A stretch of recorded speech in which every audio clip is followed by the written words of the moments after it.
Assalamualaikum warahmatullahi wabarakatuh. Nama saya Ali Mabruri. Saya mahasiswa PPG Daljab 2025 dengan NIM 205072801850001. Saya mahasiswa PPG Daljab UIN Jember, Kiai Sidik Jember. Saya guru pengajar dengan mata pelajaran Sejarah Kebudayaan Islam di Madrasah MTS Miftahul Ulum Pelangbot. Dalam hal ini saya akan membuat tayangan video pengajaran. Selamat menyaksikan. Assalamualaikum warahmatullahi wabarakatuh.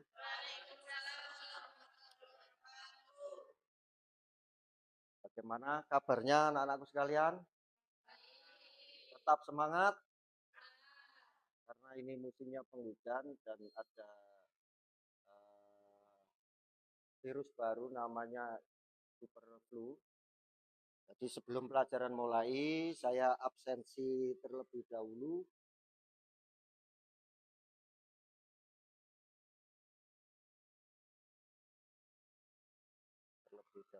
Ya.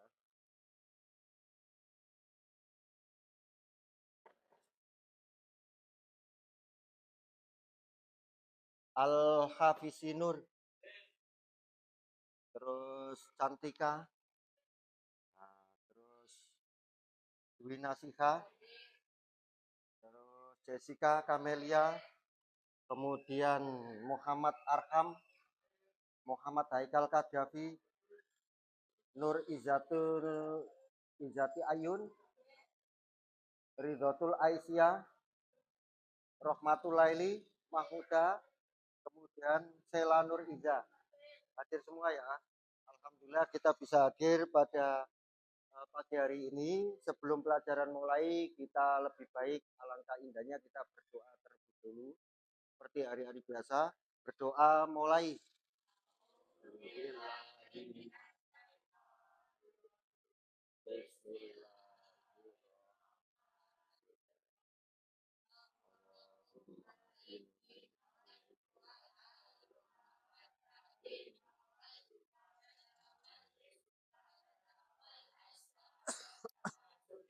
Oh.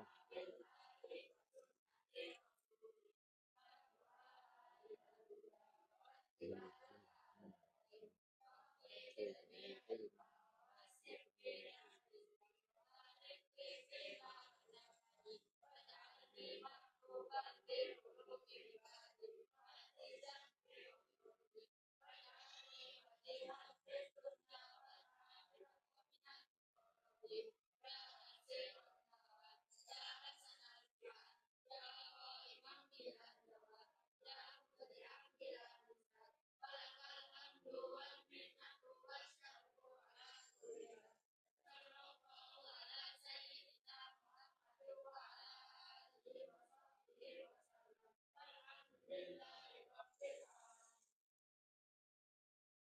terima kasih. Setelah kita berdoa, ya, karena kita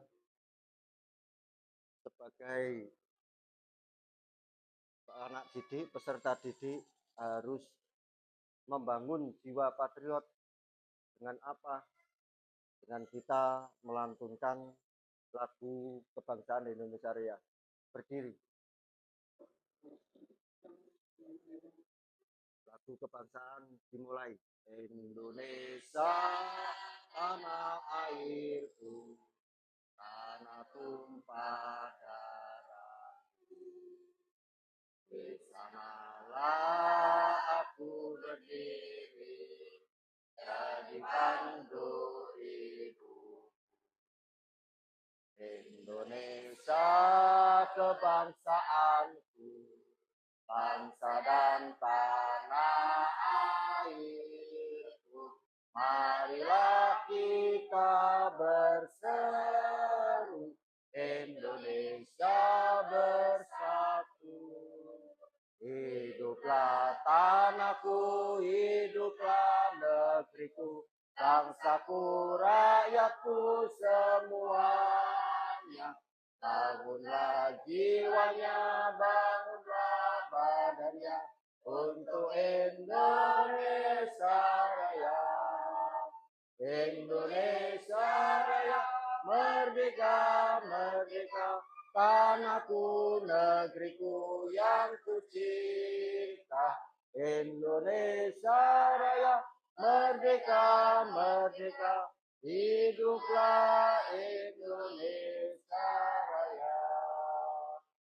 Anak-anakku sekalian, mohon duduk kembali. Alhamdulillahirrahmanirrahim, kita bisa hadir dan mengikuti proses belajar mengajar secara kebudayaan, agar apa, kita bisa mengerti bahwa dengan mengingat sejarah kita tumbuh nilai, tumbuh semangat dalam mencari ilmu, semangat dalam membangun jati diri. Sebelumnya Bapak ingin mengetahui pelajaran yang kemarin kita sudah pelajari. Coba kalian sebutkan salah satu yang masih ingat pelajaran kemarin, diantaranya apa pelajaran kemarin? Pak Alik, menerangkan apa kemarin? Tentang Wali Songo. Oke, jadi gini, penyebaran Islam di Indonesia, di Nusantara, itu melalui beberapa jalur. Di antaranya sebutkan beberapa jalur. Perdagangan, perkawinan. Nah, terima kasih masih mengingat. Kemudian dari jalur tasawuf dan pendidikan, yaitu pesantren. Ini peran Wali Songo dalam membangun atau siar dakwah dalam menyebarkan agama Islam di Nusantara dengan berafiliasi atau dengan berasimilasi dengan budaya lokal. Kita jadi seperti ini, tahu perkembangan budaya saat ini. Kemudian setelah itu kita mengenai pelajaran kemarin lagi, bahwa Islam lewat jalur pernikahan itu dimulai dengan bagaimana? Itu kan orang pendatang dari saudagar, kemudian dinikahkan ke para orang pribumi, sehingga penyebarannya kan menjadi cepat. Ada lagi yang masih kalian ingat dari pelajaran kemarin? Kesenian. Kesenian, bagaimana kesenian?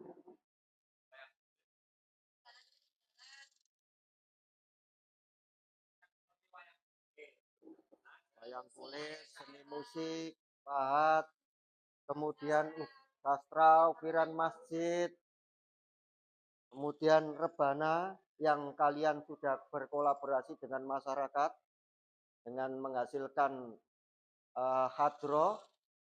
Saya rasa kalian semuanya sudah bisa, karena saya tahu sendiri kalian tiap hari malam Jumat tampil di masjid dengan memainkan hadroh, yaitu hadroh Al-Banjari.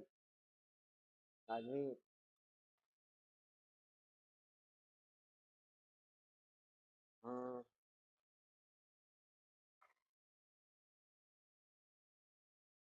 jadi dalam tujuan pembelajaran kali ini, kita akan mempelajari tentang Wali Songo. Bagaimana Wali Songo ini, di samping beliaunya sebagai wali, kekasih Allah, beliaunya juga punya tugas dalam pemerintahan, yaitu kerajaan. Ini tujuan pembelajaran kita. Terus hal yang dicapai dari pembelajaran ini, yaitu kita bisa mengerti dan memahami nilai-nilai perjuangan Wali Songo agar menjadi bahan untuk kita contoh dalam kehidupan sehari-hari. Anak-anakku sekalian, ini nanti kita lihat video, kemudian dari video ini, YouTube ini kita akan membuat kelompok dan berdiskusi terkait apa hasil yang kalian peroleh selama menonton YouTube Wali Songo ini. Siap-siap ya? Oke, kita mulai buku dan seterusnya ditata. Ya. Tatanya. Ini lihat dulu. Nah, wes. Ini dilihat sih. Lihat sih. Eh, lihat sih. Lihat sih. Siapa yang lihat kelompok? Lihat dulu. Allah. Lihat dulu Rene. Instruksinya loh, ora jelas.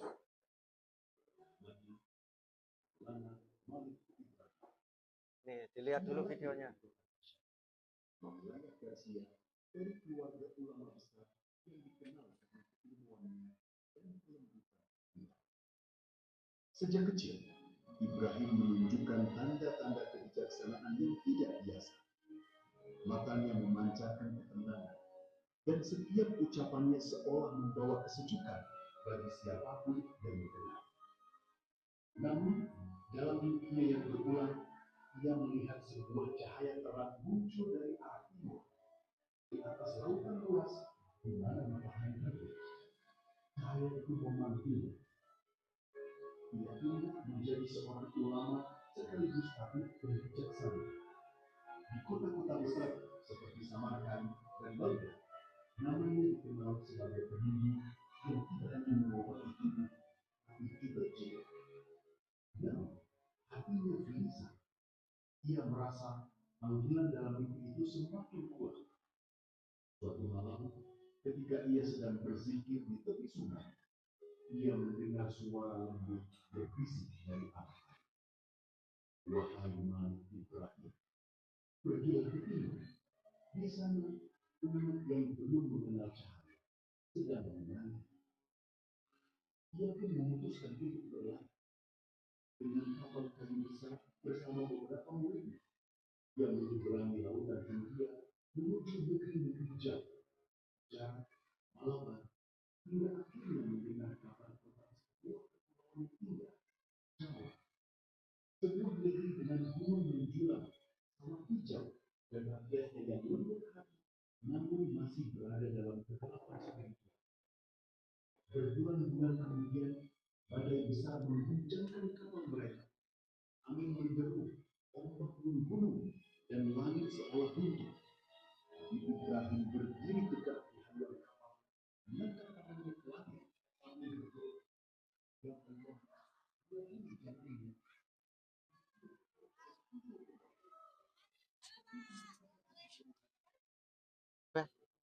Dari video gagal.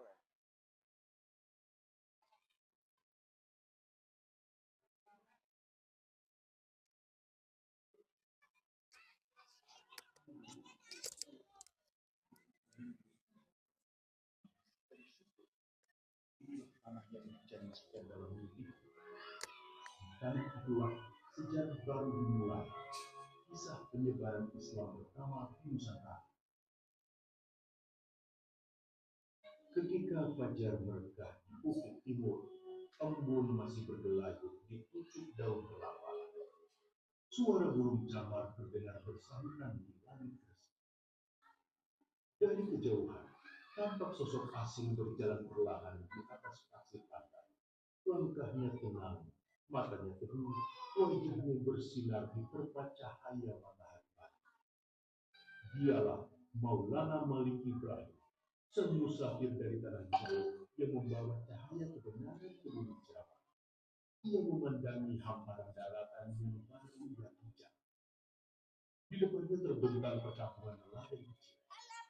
Rumah beratap rupiah, perahu-perahu kayu terikat di tepi pantai, dan aroma laut bercampur dengan bau tanah basah setelah hujan malam sebelumnya. Beberapa penduduk memandangnya dengan rasa ingin tahu. Bagi mereka, sosok berjubah panjang dan berkulit cerah itu tampak seperti orang dari dunia. Tapi Malik Ibrahim tersenyum, menyapa dengan bahasa tubuh yang lembut, menundukkan kepala, mengangkat tangan kanan ke dada, tanda hormat dan damai. Ia tak membawa senjata, hanya tasbih dan kitab suci. Beberapa hari kemudian, ia menetap di sebuah gunung sederhana di desa, dekat kebun sawit dan mata air kecil. Di sanalah ia mulai hidup bersama masyarakat Jawa, tidak dengan khutbah atau pedang, tapi dengan peperangan kata. Ia menanam sayur, membantu orang sakit, dan menolong anak-anak desa yang kelaparan.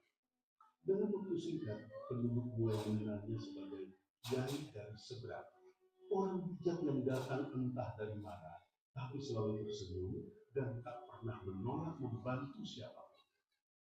Suatu hari, datanglah seorang pemuda dengan wajah pucat. Ia terserang penyakit aneh. Kulitnya membiru, nafasnya berat, dan para dukun desa sudah menyerah. Malik Ibrahim mendekat, menyentuh kening pemuda itu dengan tenang dan berdoa dalam bahasa Arab.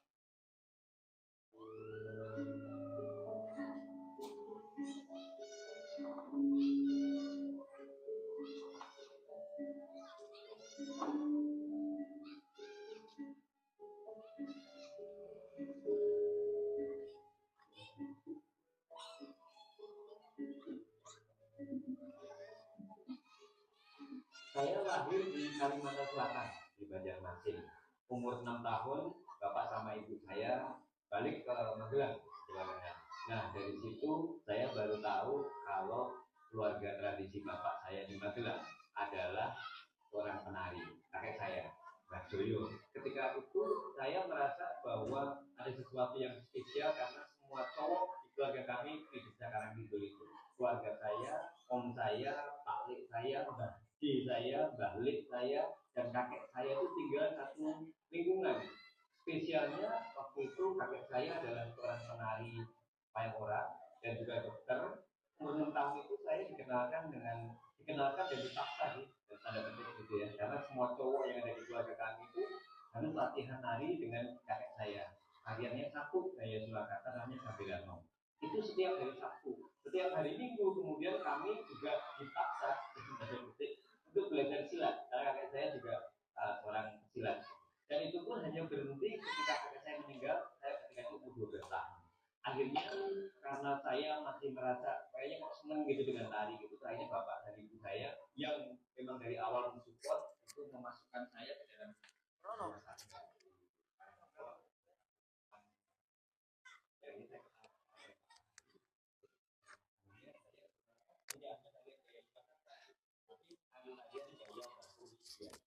silat masih tetap berlanjut gitu. Sampai akhirnya saya SMA, saya akhirnya masuk di Semean, jurusan Keretausahaan. Terus itu nari karena di Semean juga ada sanggar, ada apa, ada ekstrakurikuler. Dan ternyata asik juga untuk ditari, karena ditari ketika sanggarnya Pak Hari itu, dan juga kemudian saya meneruskan belajar tari sul. Bismillahirrahmanirrahim. La shifaa illa shifauka. Shifaan la yughadiru saqama. Dalam sekejap, tubuh pemuda itu tenang, nafasnya kembali teratur. Penduduk yang menyaksikan tertegun, mereka berbisik satu sama lain. Dia bukan manusia biasa, mungkin utusan dewa langit. Tapi Malik Ibrahim hanya tersenyum. Ia berkata lembut, aku bukan utusan siapapun selain Allah yang menciptakan langit dan laut ini. Tidak tampak oleh mata, tapi hadir dalam setiap hembusan angin. Kabar tentang tabib dari Seberang segera menyebar hingga ke telinga Adipati Resik, penguasa daerah pesisir itu. Dia adalah seorang bangsawan yang bijak, tapi masih memegang teguh ajaran milik Allah. Rasa ingin tahunya membuatnya memanggil Malik Ibrahim ke hadapan. Ketika sang pendakwah tiba di Balero, Adipati menyambutnya dengan tatapan tajam. Kau dari negeri mana orang asing? Malik Ibrahim menunduk hormat. lalu menjawab lembut, hamba dari tanah Persia datang membawa pesan damai, bukan kekuasaan. Dan apa yang kau ajarkan? Tentang Tuhan yang Esa, yang menciptakan matahari dan langit ini, tidak tampak oleh mata, tapi hadir dalam setiap hembusan angin. Balai suci, para prajurit menunduk, bahkan sang adipati termenung lama.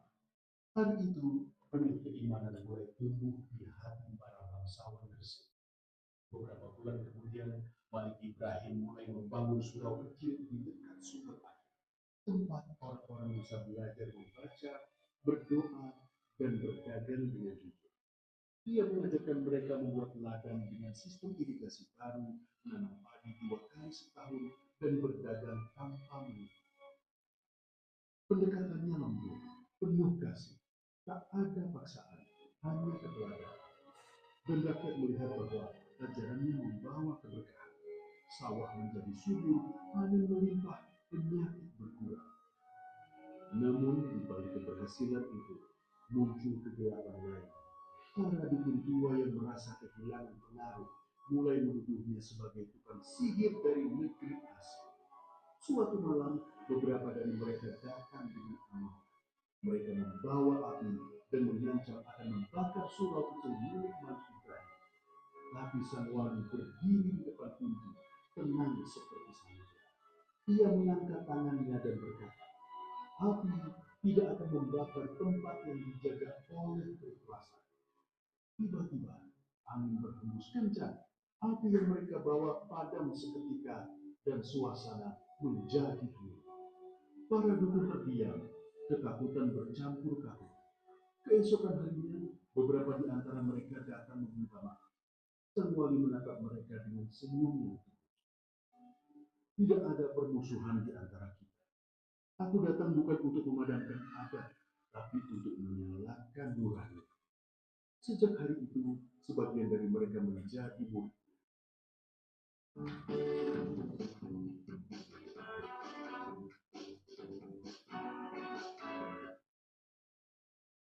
Tahun-tahun pun berganti. Surau kecil itu kini ramai. Orang-orang berdatangan dari berbagai penjuru, Tuban, Surabaya, bahkan Madura.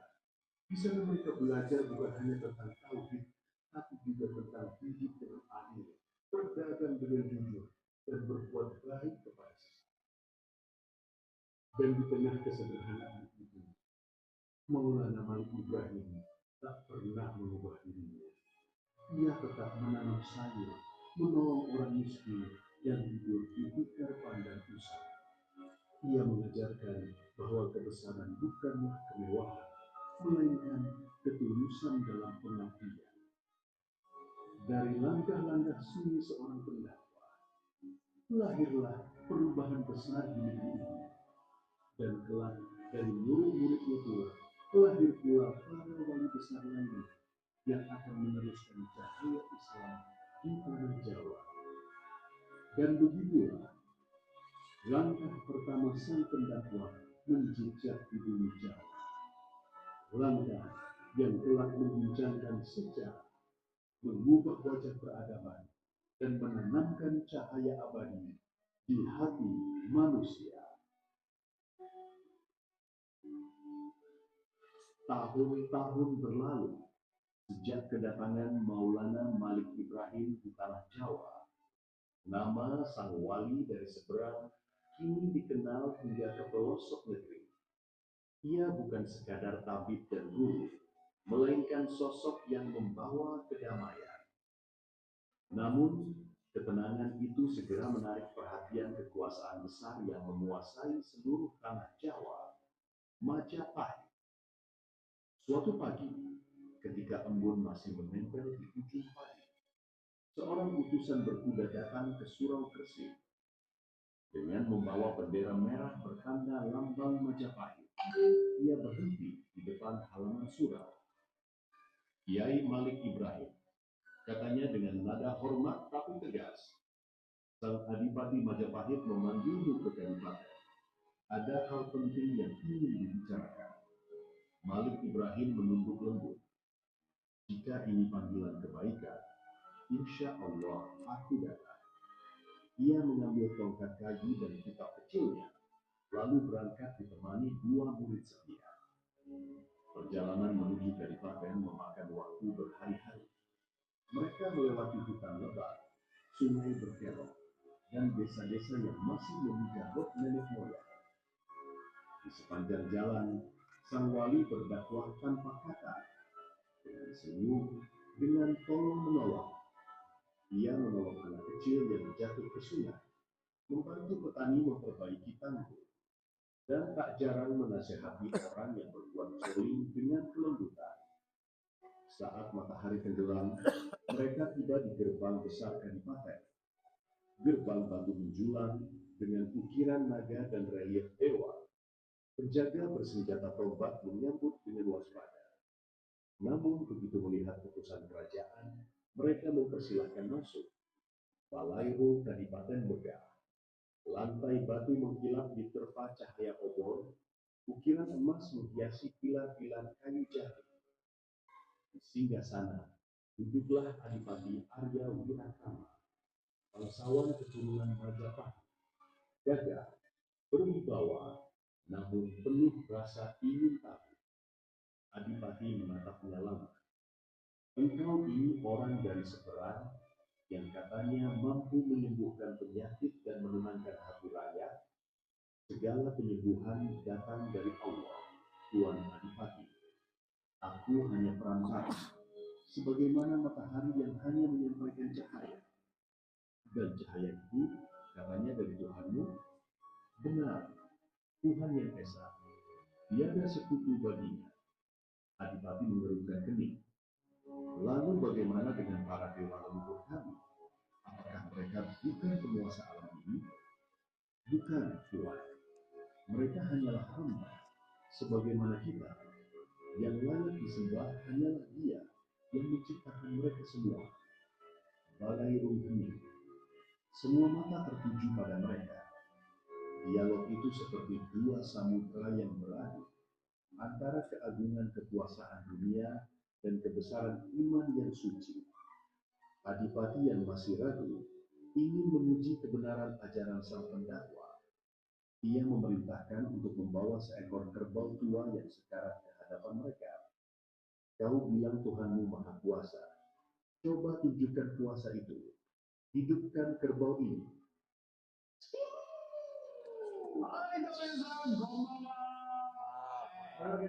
Iklan. Ruangan sunyi. Semua menahan napas. Malik Ibrahim menunduk lalu berkata pelan. Hidup dan mati bukan dalam genggaman manusia. Tapi aku akan berdoa agar Allah menunjukkan tandanya. Ia meletakkan tangannya di atas kepala kerbau yang terbaring, berdoa lirik dengan kalimat-kalimat suci. Tiba-tiba, angin lembut berhembus di dalam balairo. Api obor bergetar pelan, dan kerbau tua itu menghela napas panjang. Lalu bangkit perlahan. Sorak kagum memenuhi ruangan. Beberapa prajurit sujud spontan. Adipati menatapnya, terpana antara kagum dan takut. Namun Malik Ibrahim menunduk dan berkata, jangan kagum padaku, karena aku bukan siapa-siapa. Segalanya milik Allah semata. Ucapan itu mengguncangkan hati Adipati. Untuk pertama kalinya, sang penguasa yang biasa disembah rakyatnya merasakan kerendahan hati sejati. Malam itu, Adipati memanggil Malik Ibrahim secara pribadi. Di taman Kadipaten yang diterangi lentera minyak, mereka berbincang lama. Sang wali menjelaskan tentang tauhid, kehidupan setelah mati, dan keadilan ilahi. Agama bukan untuk menghapus budaya, tetapi untuk membersihkan jiwanya. Adipati menatap langit malam. Bintang-bintang bersinar lembut di atas mereka. Jika benar Tuhanmu satu, mengapa dunia penuh perang? Karena manusia mencintai kekuasaan lebih daripada kebenaran. Jawaban itu menembus jantung sang penguasa. Ia termenung lama. Lalu berkata Lirih, doakan aku agar hatiku diberi petunjuk. Namun kabar itu tidak diterima semua orang. Beberapa bangsawan dan pendeta istana merasa terancam. Mereka menuduh Malik Ibrahim sebagai penyusup yang ingin menggoyangkan kepercayaan Majapahit. Mereka menghasut Adipati untuk menghukum sang wali. Dia berbahaya. Dengan kata-kata lembutnya, ia bisa menggulingkan tatanan negeri ini.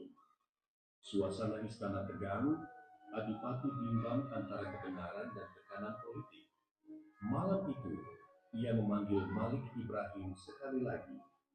Kiai, katanya dengan nada berat, aku percaya padamu, tapi rakyatku belum siap menerima ajaranmu. Malik Ibrahim tersenyum tenang. Jika mereka belum siap, maka aku akan pergi. Aku datang membawa damai, bukan perpecahan. Ia menunduk hormat, lalu meninggalkan istana dengan langkah perlahan. Ia kembali ke Gresik dengan hati tenang. Tak ada rasa kecewa, karena dakwah baginya bukan tentang menang atau kalah, melainkan tentang menanam kebenaran. Ia berkata kepada murid-muridnya, biji iman sudah kutanam. Entah tumbuh hari ini atau 1000 tahun lagi, itu urusan Allah. Dan benar, biji itu kelak akan tumbuh menjadi pohon besar, menjadi jaringan para wali di seluruh tanah Jawa. Dari istana megah hingga gubuk sederhana, dari kekuasaan dunia hingga kerendahan hati. Perjalanan Sunan Gresik mengajarkan bahwa cahaya sejati tak pernah memaksa untuk bersinar, ia hanya menuntun. Dan dari sinilah gelombang dakwah Islam di tanah Jawa mulai bergulir, menyentuh hati dari kaum jelata hingga para raja. Tahun-tahun berlalu, Maulana Malik Ibrahim, sang pendakwah dari seberang lautan, kini menapaki masa tua. Tubuhnya mulai rentang, langkahnya tak lagi secepat dulu. Namun sinar di wajahnya justru semakin terang. Bagaikan matahari senja yang tak padam, ia terus memancarkan cahaya kasih dan ibu kepada umat di tanah Gresik. Di kampung Leran, pinggir laut yang sunyi, berdirilah sebuah surau kecil dari kayu jati dan atap rumahnya. Di sanalah Maulana Malik Ibrahim ini menetap. Ia menolak kemewahan, menolak istana, memilih tinggal di antara nelayan dan petani. Setiap subuh, sebelum ayam berkokok, ia sudah duduk bersila di puncak adat. Pak, longgone apa jenenge?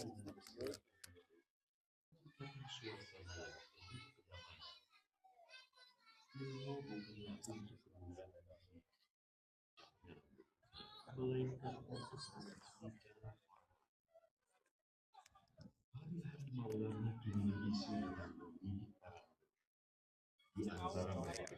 Ada yang menjadi pemutus dakwah Islam di Nusantara. Tak delok ya.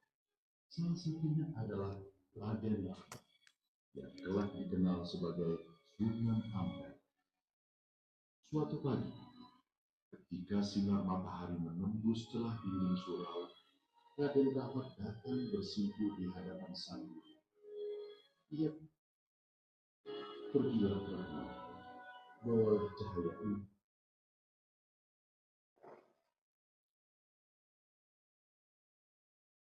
Itulah tadi video yang harus kita tonton. Setelah menonton video, anak didik kita harus membuat kelompok. Jadi hasil pembelajaran dari video ini itu kita buat kelompok diskusi. Buat kelompok 3 kelompok. Ya tinggal diputar bangkunya ini. Nah, santai jangan berisik. Nah, terus ya.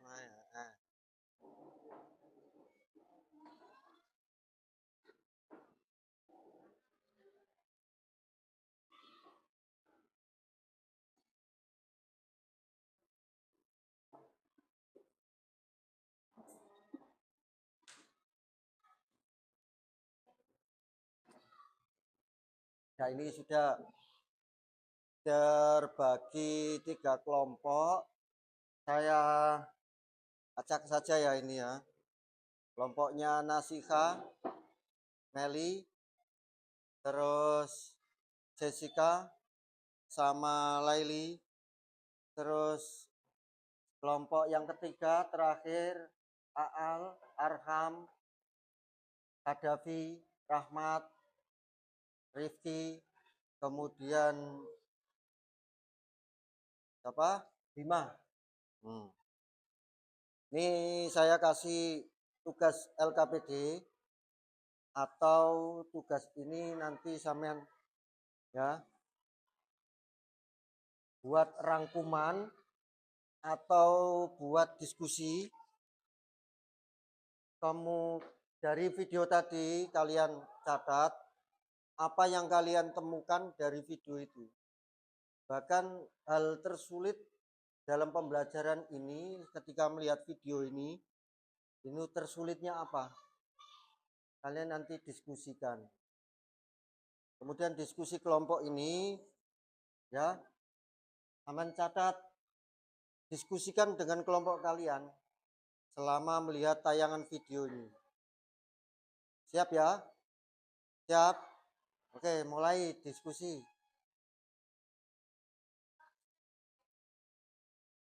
Diskusi.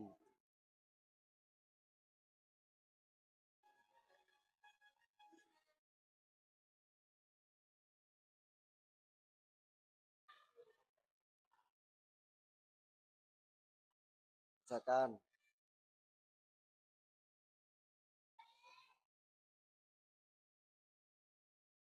selama melihat video itu, tayangan selama video YouTube tadi itu apa yang kalian temukan dalam video itu?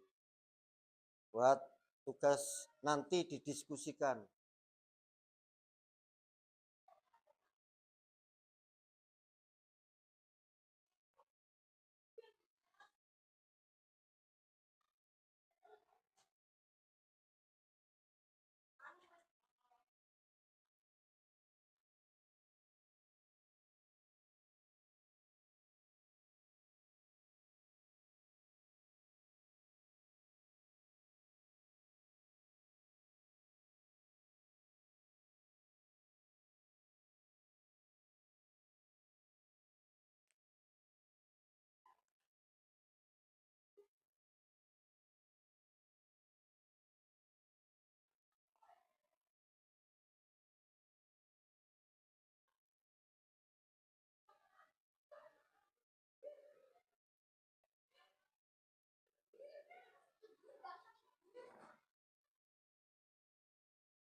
tukang sing gak paham apa sampean cari diskusikan dari video itu apa Sunan Ampel dan Sunan Gresik.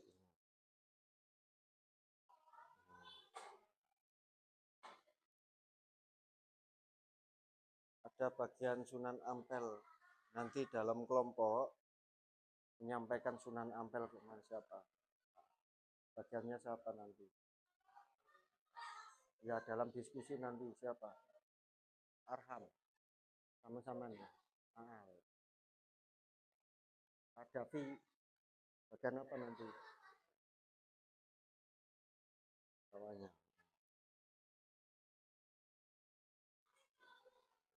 mana gak paham apa dari video tadi. Sama itu nanti merangkum diskusikan dengan kelompok kalian terkait pelajaran ini, Maulana Malik Ibrahim, Sunan Gresik dan Sunan Ampel itu nanti dipresentasikan. Kemudian nanti ada bagian yang menjelaskan Jessica, siapa lagi kelompok ini yang mempresentasikan siapa, Jessica, terus ya tuh, nanti dipresentasikan tiap kelompok, bahkan ya itu nanti dipresentasikan bagi kelompoknya siapa yang nanti mempresentasikan, yang berani lah mewakili kelompoknya. Kemudian itu nanti pertanyaan yang kemarin itu, hal tersulit dalam pembelajaran ini apa ya kan, itu ada pertanyaan kemarin, pertanyaan kemarin ada pertanyaan dalam tiap kelompok, sulitnya dalam pembelajaran ini gimana sama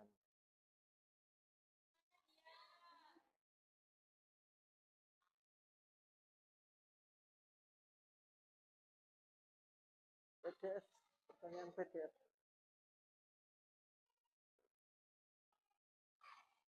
Terus pertanyaan itu, pertanyaan itu kemarin sore janjian, pertanyaan tersulit.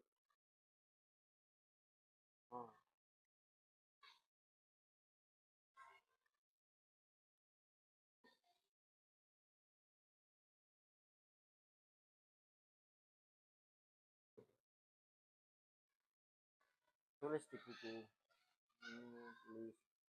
tulis kelompok 2 mana kamu, tulis nanti refleksi itu setelahnya ini ya. Satu dua nanti pilih satu dua ini kan ada kelompok 1 kelompok 2.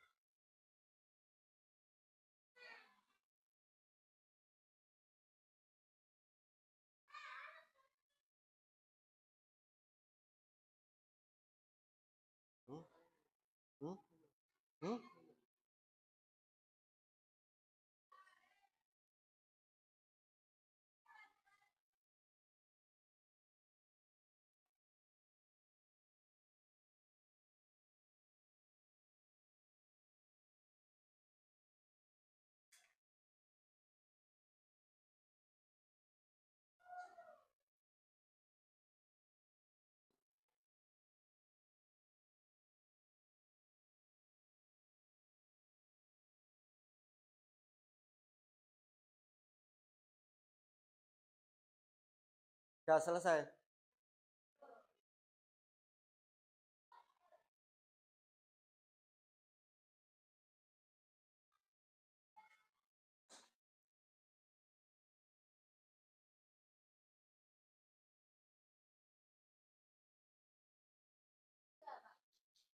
Sudah.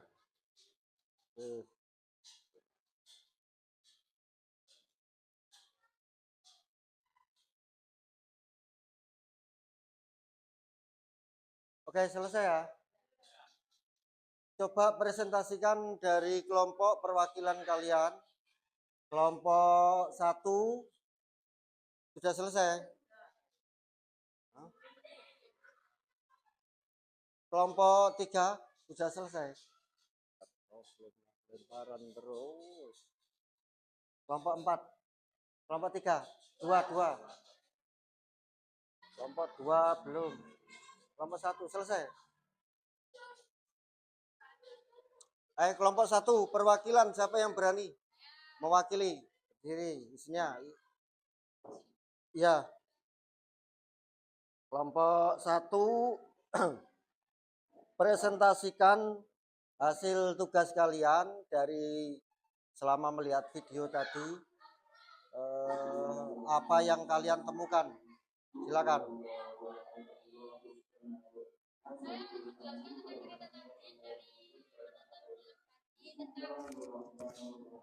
Sunan Maulana Malik Ibrahim.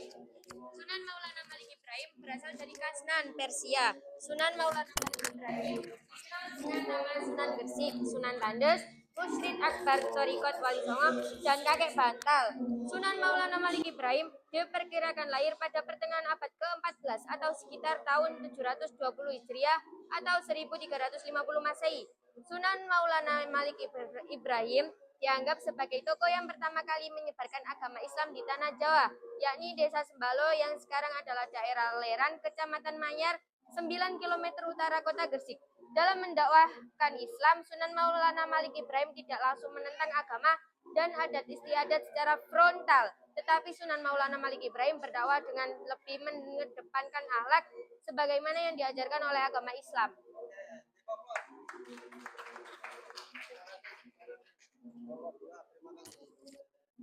Kelompok 3 2 selesai. Kelompok 2 ya. Oke. Nah. Ayo, siapa yang mewakili? Presentasikan. Ya, berdiri.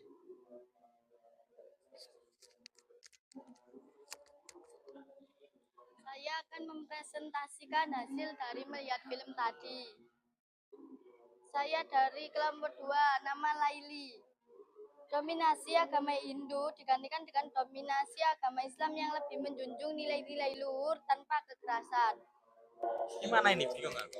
Refleksi, pelajaran yang bisa diambil adalah menyebarkan Islam dengan membuat pondok pesantren-pesantren yang nantinya santri-santri akan berdakwah menyebarkan Islam di daerah-daerah mereka. Sedangkan hikmah yang bisa diambil adalah keimanan dan ketakwaan Allah Subhanahu wa taala. Iya. Kelompok 3. Kelompok 3.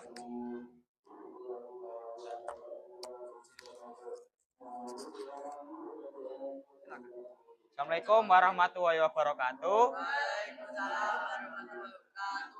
Saya dari kelompok 3 akan mewakili hasil diskusi kami tentang video tadi. Sunan Gresik atau yang memiliki nama Maulana Malik Ibrahim lahir di keluarga ulama terpandang yang terkenal akan keilmuan dan kelembutannya di Persia.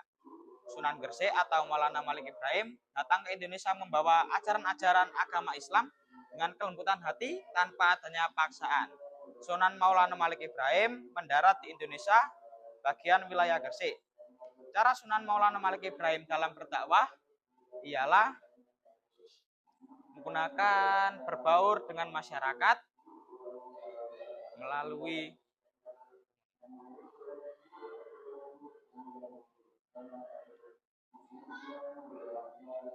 dengan pondok-pondok pesantren dan membangun musola kecil untuk memberikan pendidikan, berdagang, dan mengajarkan ajaran agama Islam. Sebagai bentuk penyebaran agama Islam kepada masyarakat yang belum memeluk Islam, pesantren menjadi lembaga pendidikan yang mengajarkan ilmu-ilmu agama sebagai bakal perjuangan di daerah masing-masing untuk memperjuangkan dan mengembangkan Islam. Selesai. Ini cara-cara tapi bingung. Terima kasih. Karena kalian sudah diskusi, hasil diskusi, kemudian sekarang apa refleksinya selama zaman belajar memahami video dari Sunan Gresik dan Sunan Ampel. Dari Sunan Ampel sendiri, refleksinya apa? Refleksi yang kalian dapat dari video YouTube tadi, video yang kalian tonton.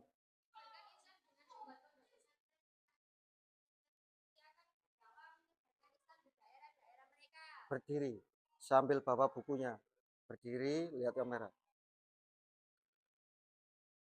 Ayo, refleksi apa yang kalian dapat dari video tadi?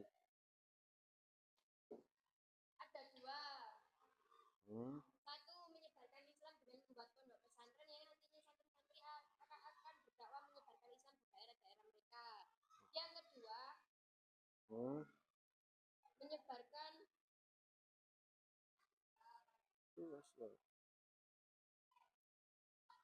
menyebarkan agama Islam ke daerah masing-masing. Itu refleksinya. Oke, terima kasih. Jawab aplaus.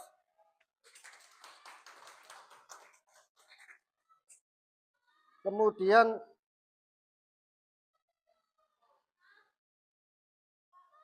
saya evaluasi dari kegiatan tadi, kegiatan pembelajaran ini. Adakah hal yang tersulit yang bisa ditemukan dari kalian selama proses memahami Wali Songo ini? Adakah yang paling sulit ditemukan dari proses pembelajaran Al? Pertanyaan yang sulit, yang kritis, yang sulit. Al, ya berdiri kamu. jika dakwah dilakukan tanpa paksaan seperti Sunan Gresik, apakah hasilnya lebih efektif? Coba Bapak jelaskan. Ya, itu akan lebih efektif karena dengan tanpa paksaan masyarakat akan merasa nyaman sehingga mereka bisa mengetahui Islam itu bagaimana, karena Islam itu rahmatan lil alamin. Karena dakwah paksaan itu tidak dianjurkan dalam agama Islam. Cukup ya? Ya, ada lagi yang merasa kesulitan ya?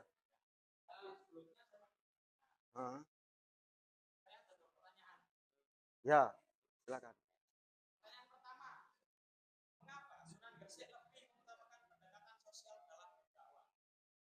Ya, itu pertanyaan bagus. Itu yang saya temukan dalam selama kesulitan belajar Wali Songo ini.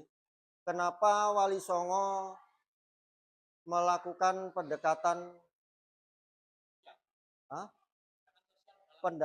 sosial?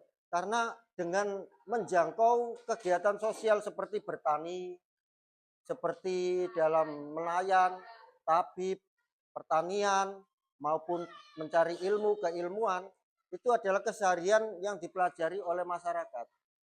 Seperti bertani, bahan setiap hari itu bertani, itu mencari apa ya, nafkah. Nah, itu yang didekati oleh para wali sehingga itu lebih mengena mengajarkan ilmu langsung pada kenyataan. Seperti tani, terus mengajarkan ilmu, kemudian cara mencari ikan, cara berkebun, cara bertani, itu pengajaran wali untuk mendekati masyarakat agar lebih nyata. Yaitu salah satu strategi dakwah wali.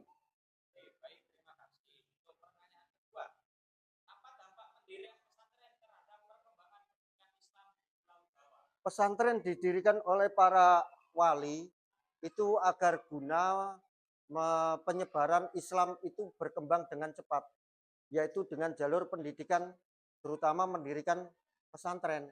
Karena dari hasil pesantren itu, santri-santri itu akan pulang ke wilayahnya masing-masing dan mengajarkan tentang agama Islam.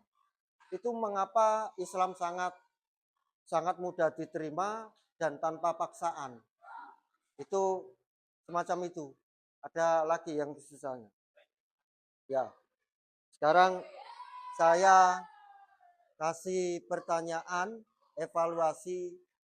Adakah dari semuanya anak didik ini siswa hafal nama-nama Wali Songo? Kalau hafal tolong sebutkan bareng-bareng. Ada nyanyiannya itu, tembangnya juga ada. Bahkan Sunan Ampel itu juga mengajarkan molimo, mendem, medok, ya, judi, ngombe, narkoba. Itu ajaran dari Sunan Ampel Raden Ahmad. Sunan Gresik juga mengajarkan tembang atau hadroh, dan itu kalian sudah bisa hadrohnya. Ya, coba kalian sebutkan nama-nama Wali Songo. Kalau bisa lagu silakan lagu, ya.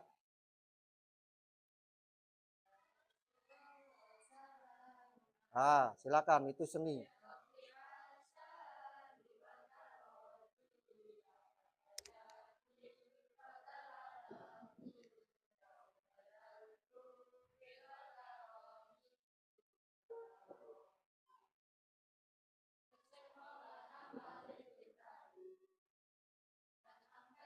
Raden Rahmat Sunan.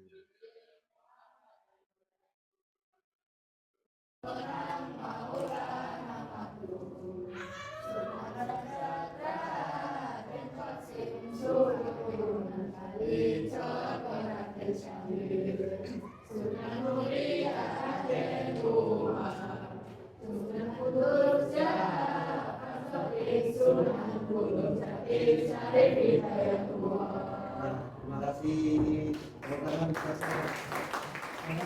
Sebelum pelajaran kita selesai, tapi baiknya kita berdoa dulu agar kita mendapatkan ilmu manfaat dan berkah di dunia wal akhirat. Amin amin ya rabbal alamin. Allahumma inni astagfiruka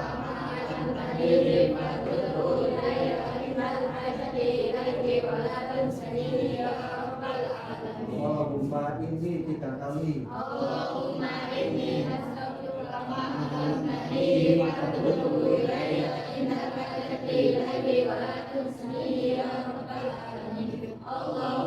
inni astagfiruka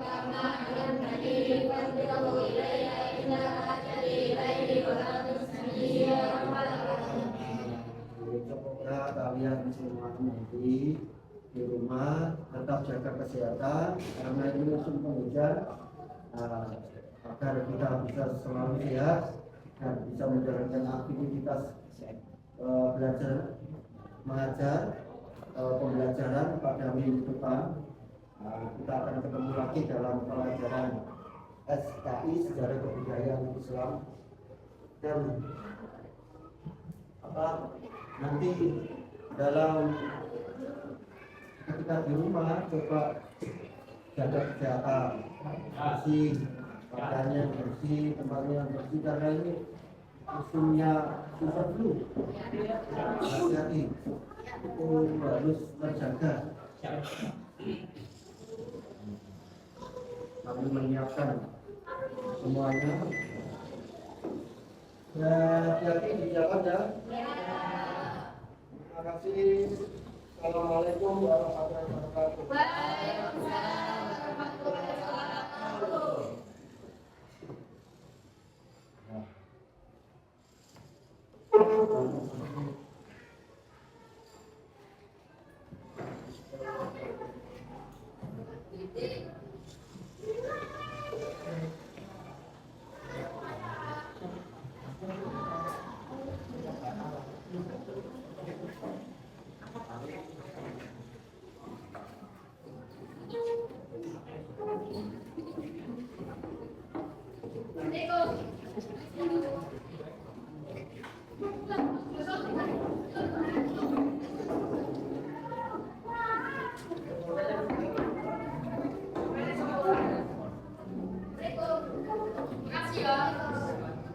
Sudah diskusi, hasil diskusi, kemudian sekarang apa refleksinya selama zaman belajar memahami video dari Sunan Gresik dan Sunan Ampel.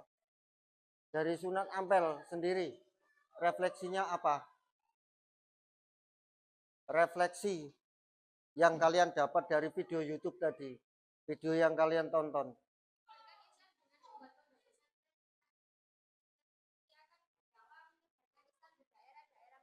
Berdiri, sambil bawa bukunya. Berdiri, lihat kamera.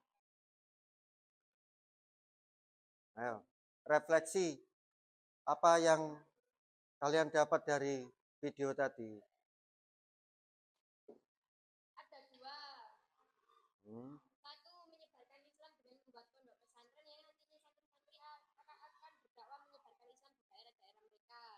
Yang kedua,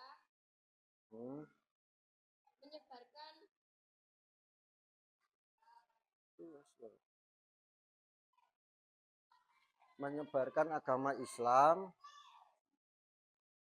ke daerah masing-masing. Itu refleksinya. Oke, terima kasih. Jawab plus.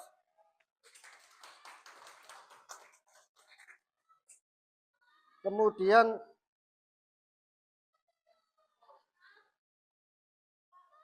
saya evaluasi dari kegiatan tadi, kegiatan pembelajaran ini. Adakah hal yang tersulit yang bisa ditemukan dari kalian selama proses memahami Wali Songo ini? Adakah yang paling sulit ditemukan dari proses pembelajaran Al? Pertanyaan yang sulit, yang kritis, yang sulit. Al, ya berdiri kamu. jika dakwah dilakukan tanpa paksaan seperti Sunan Gresik, apakah hasilnya lebih efektif? Coba Bapak jelaskan.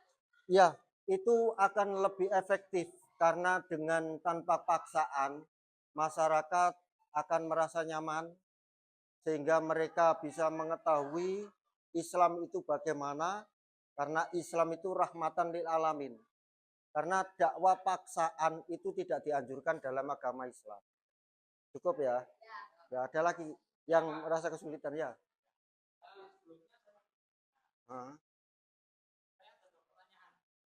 Ya, silakan.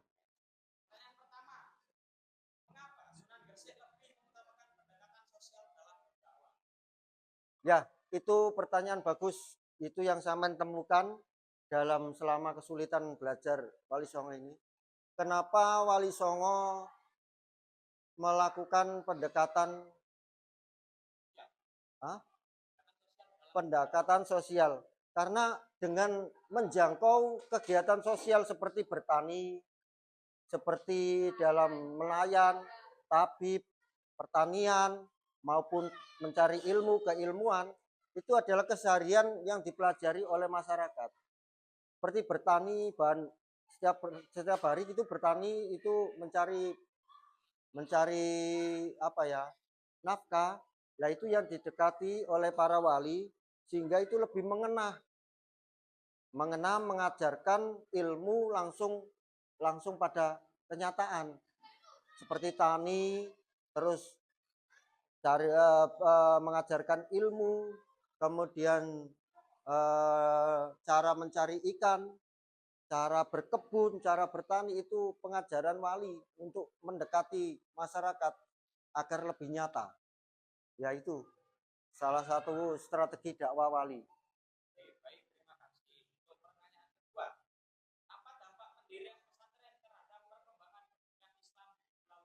Pesantren didirikan oleh para wali itu agar guna penyebaran Islam itu berkembang dengan cepat, yaitu dengan jalur pendidikan, terutama mendirikan pesantren. Karena dari hasil pesantren itu, santri-santri itu akan pulang ke wilayahnya masing-masing dan mengajarkan tentang agama Islam. Itu mengapa Islam sangat mudah diterima dan tanpa paksaan. Itu semacam itu. Ada lagi yang sisanya. Ya. Sekarang saya kasih pertanyaan evaluasi. Adakah dari semuanya anak didik ini, siswa, hafal nama-nama Wali Songo? Kalau hafal tolong sebutkan bareng-bareng. Ada nyanyiannya itu, tembangnya juga ada. Bahkan Sunan Ampel itu juga mengajarkan molimo, mendem, medok, ya, judi, ngombe, narkoba. Itu ajaran dari Sunan Ampel Raden Ahmad. Sunan Gresik juga mengajarkan tembang atau hadroh, dan itu kalian sudah bisa hadrohnya. Ya, coba kalian sebutkan nama-nama Wali Songo. Kalau bisa lagu silakan lagu. Ya.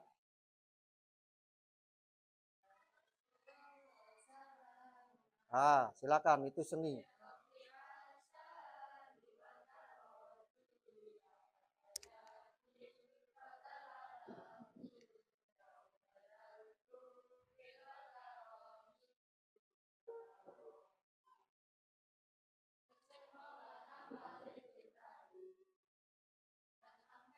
Raden Rahmat Sunan.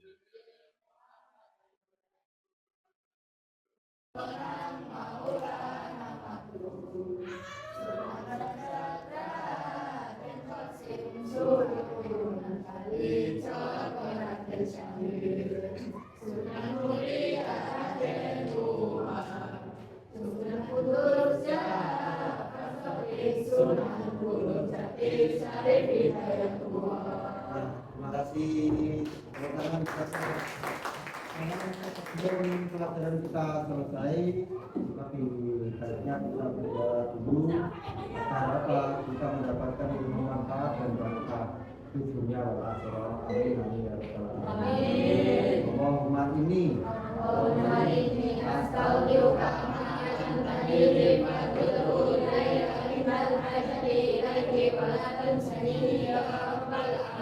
Allahumma inni 3 kali. Allahumma inni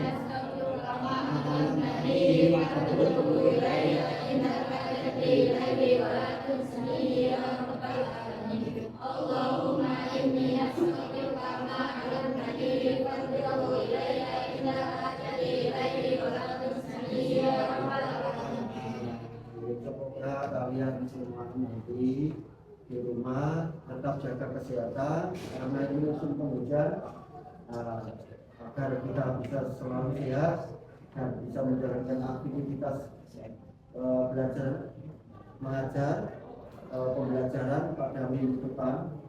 Kita akan ketemu lagi dalam pelajaran SKI Sejarah Kebudayaan Islam, dan nanti dalam ketika di rumah coba jaga kesehatan, bersih, pakaiannya bersih, tempatnya bersih, karena ini musimnya super flu. Hati-hati, itu harus terjaga. Kami menyiapkan semuanya. Hati-hati di jalan ya. Terima kasih.